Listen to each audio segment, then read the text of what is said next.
Sementara itu, saudara, setelah sempat dipaksa bertahan selama beberapa jam di lokasi parkir kantor wilayah Kemenkumham Aceh sejak Rabu petang, akhirnya 135 pengungsi Rohingya kembali dipindahkan ke basement gedung Balai Mesraya Aceh, tempat penampungan sementara sekitar pukul 3 waktu Indonesia Barat.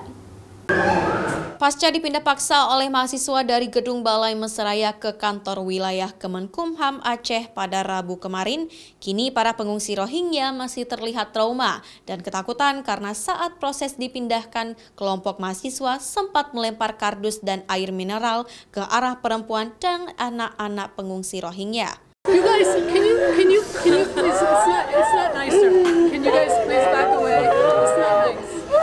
It's not nice. Dari keterangan Emily, seorang protection officer UNHCR, salah satu anak pengungsi Rohingya sempat menangis histeris ketakutan saat sekelompok mahasiswa tiba-tiba menyerbu mereka sambil melemparkan kardus dan botol air mineral.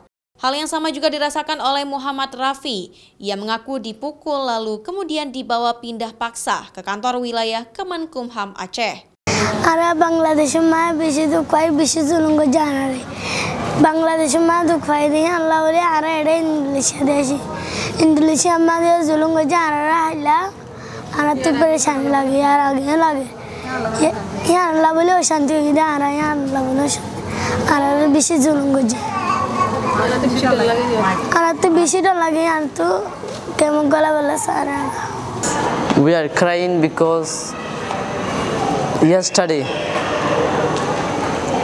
Indonesian people hit us and we come there as night.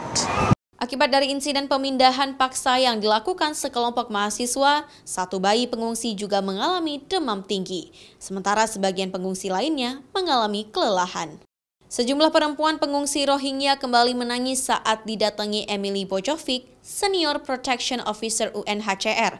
Mereka mengisahkan semua kejadian yang dialami saat dipindah paksakan oleh sekelompok mahasiswa. Namun Emily tidak bersedia memberikan keterangan untuk penanganan selanjutnya terhadap pengungsi Rohingya yang sudah bertahan di basement Balai Mesraya Aceh sejak awal bulan Desember lalu. Nova Misdayanti, Raja Umar, Kompas TV, Banda Aceh.